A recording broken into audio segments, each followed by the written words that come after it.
Happy holidays, lovies. Thank you guys so much for being here. It is officially 2 days before Christmas and I am so excited. For my family to yours, I'm wishing you a very Merry Christmas and a Happy New Year when it comes.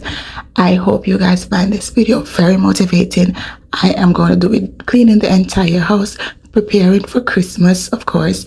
So I hope you guys can join me in doing that and let's tackle our messes together.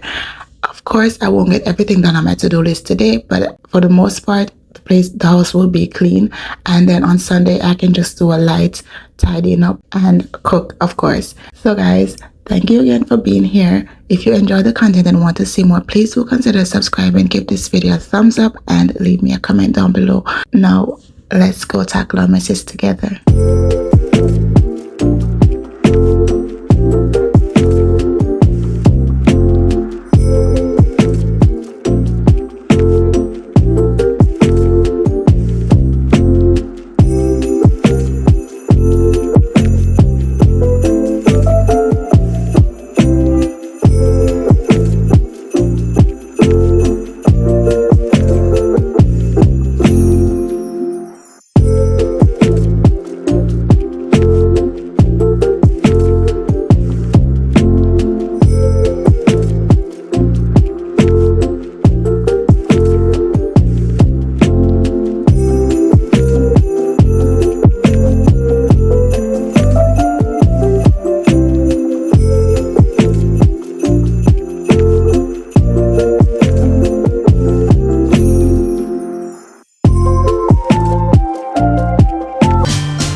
I normally don't show this, but I usually pick up multiple times while I'm doing a video, like we clean up before I finish cleaning the entire house, because my daughter, she always just likes picking up the towels and just throwing them in the middle of the floor for no reason.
again, guys, thank you so much for being here. Until next time, have a blessed day, blessed week, blessed month, and a fabulous year. I love you guys, and I cannot wait to see you in my next one.